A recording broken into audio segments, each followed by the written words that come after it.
So, Chris, did you watch Dark Angel? I actually did, Nathan, but I'm a little confused. Why are we watching a TV show? Is it because you're such a big Jessica Alba fan? Jessica Alba? TV?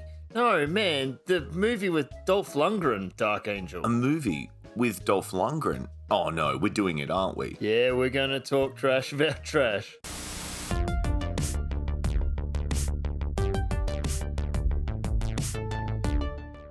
That's right, today we're talking Dark Angel from 1990, otherwise known as I Come in Peace, at least depending on what region you're from.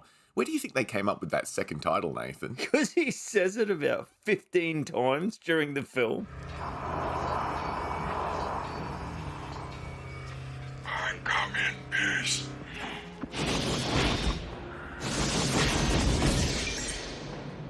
The lie detector determined that was a lie.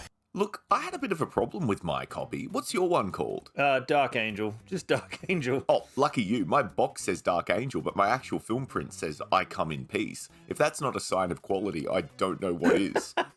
Is there a point to all this or what? But yeah, as you said, this one stars Dolph Lundgren, who's perhaps most famous for playing Ivan Drago in Rocky IV and Creed II. Yeah, Rocky IV, and he was also in Universal Soldier and some other things. Hey, don't dismiss Lundgren's wonderful body of straight-to-DVD work, hey? Otherwise, you miss out on classics like, you miss out on Kindergarten Cop 2. This academy just hired the perfect teacher. Dolph Lundgren is Kindergarten Cop 2.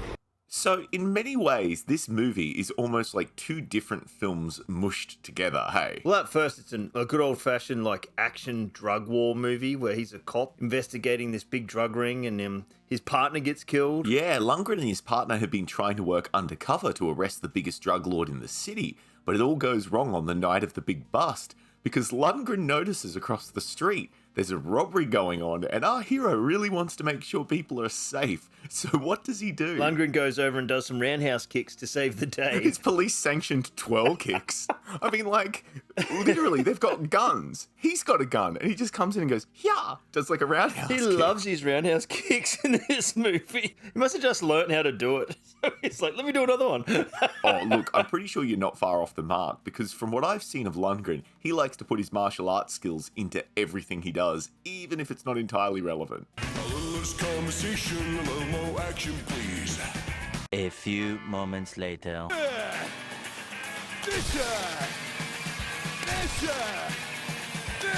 Honestly, I'm surprised they haven't caught these drug dealers earlier, because they aren't the smartest bunch. Like, they might dress all fancy and pretend to be businessmen, but they just start shooting cops randomly when they come across them.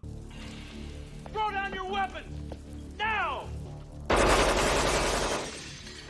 And the first time we're introduced to them, they're trying to score heroin by sneaking into a police station via an air vent and killing a cop for some reason. With that knife throw? What a knife throw.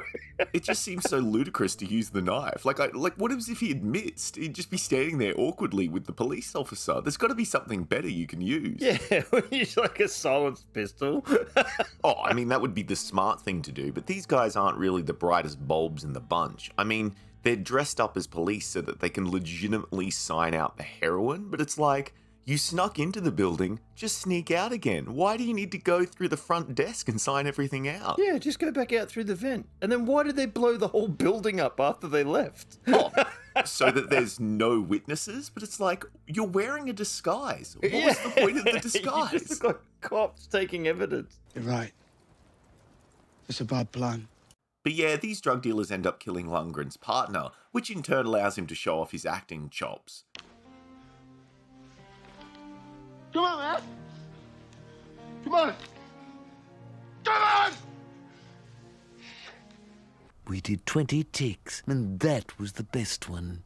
Luckily, the drug dealers come to a bit of a painful end as punishment, as the kind of second movie in this two-movie mashup starts to take over a little. Yeah, it just takes a turn, and an alien shows up and says he comes in peace, fires out a CD. Well, it's not a CD, but it looks like a CD that kills them all by slicing their necks, and he steals the heroin? Yeah, this little CD thing flies around the room and slices their necks open, and I mean, Watching it was giving me some pretty uncomfortable flashbacks to everyone's favourite Cenobite from Hellraiser 3, who is named CD.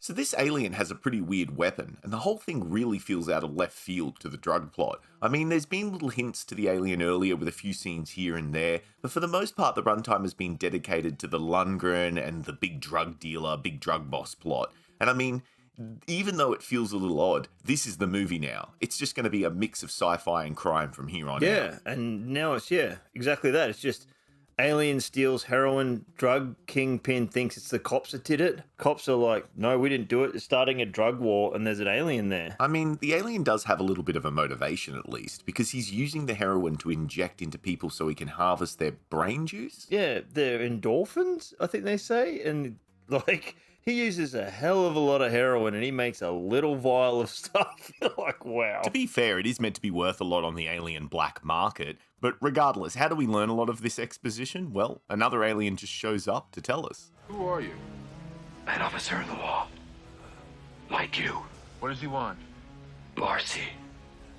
A priceless drug. Where I'm from. What you call endorphins. Dealer. Just a lousy dealer. Yeah, eventually, who just shows up and starts shooting, and like, man, the explosion budget on this movie was awesome. Every time the guns just shoot explosions, no bullets. Oh, it makes you wonder why they needed that disc weapon at all, because their normal guns pretty much end half a city block.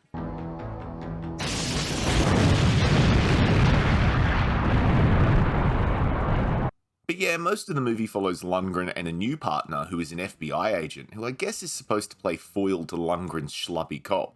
How would you describe him? Oh, typical, the guy that you're not meant to like in a suit, follows everything by the book. I've got to call this in. I need a phone. I got to call this in. Just like, He's a bit of a weird one, honestly. Like the movie itself, the character's a bit of a mashup. He's the by-the-book cop, but he's also meant to be the comic relief. But the problem is, he's not really funny. No, he says a lot of stuff and it just falls flat. And you're like, oh, okay, good job. Let me ask you something. Why don't you like me? I honestly don't give a shit, but I'm curious. Is it because I'm more successful? Is that it? Exactly. I thought so. And I guess our final character is the coroner who Lundgren used to date. And for some reason, she just puts together this idea that, you know, people are being killed for their endorphins. Heroin stimulates the pituitary to make endorphins. Endorphins are a hormone that create an incredible sense of well-being. Nature's ecstasy. Oh, that's a massive jump. Even for a coroner, that's a huge jump.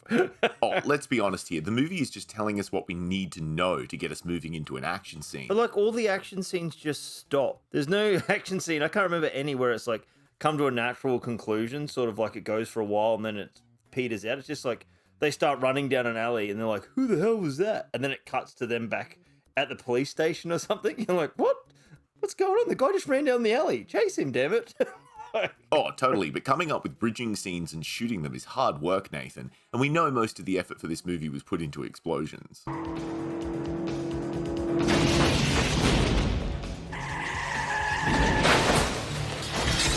But all of this culminates to a final showdown in a setting that's very original and we've never seen before. An empty, abandoned factory that's cheap to shoot in. But that last section was like a video game. I was actually really enjoying that last action sequence because the synth music kicks in. Dolph Lundgren's shooting barrels and they explode. Like, I'm like, hey, it's like a video game all of a sudden. Oh, don't get me wrong. Like, there's a lot of great stuff in that final showdown. I just mean, it feels pretty cheap and feels pretty, like, unoriginal to be shooting it in that setting. But that being said, we do get an absolutely awesome one-liner at the end of the movie. Too bad if your movie is called Dark Angel, it doesn't really hit as hard as it could, but still, it's a pretty good, cheesy line. I come in peace. And you go in pieces, asshole.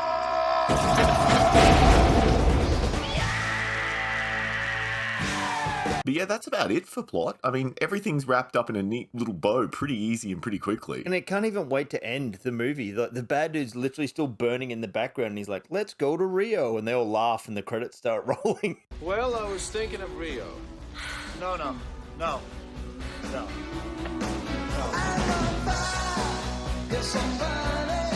So a lot of this movie is really familiar to me, and I'd say probably familiar to you as well, Nathan. Like there's shades of Terminator going on with the ceaselessly pursuing alien, and of course the general plot is pretty much the plot to the first Critters movie, which is definitely the kind of fine film you want to emulate.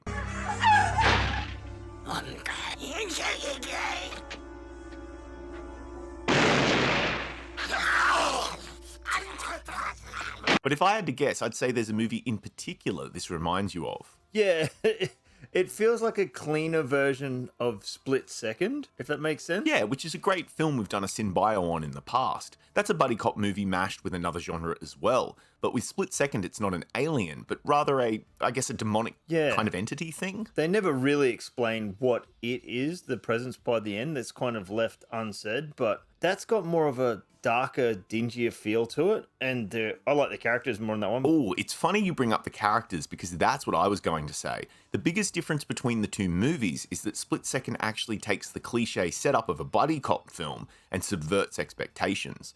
Like, the two cops don't learn to work together, but rather the schlubby cop rubs off onto the uptight cop, and they end up being really similar by the end. It's a great way to play with cliches. Unfortunately, this movie doesn't really do much with the cliches. Yeah, you could definitely have done more with it, but I mean, in the end, this is more an action movie with a very slight alien feel to it.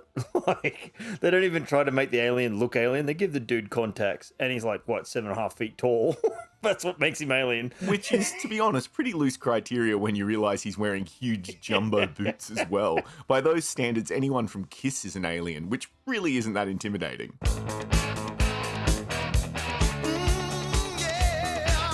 Even though we are making fun of this film and we don't sound too keen on it, I would still recommend that you go out and watch this movie. Just a Sunday afternoon film that you could watch. Yeah, look, it's certainly watchable. It doesn't really reinvent the wheel, but it's far from the most embarrassing thing an 80s action star has ever done. I mean, have you seen Van Damme's dance scene in Kickboxer?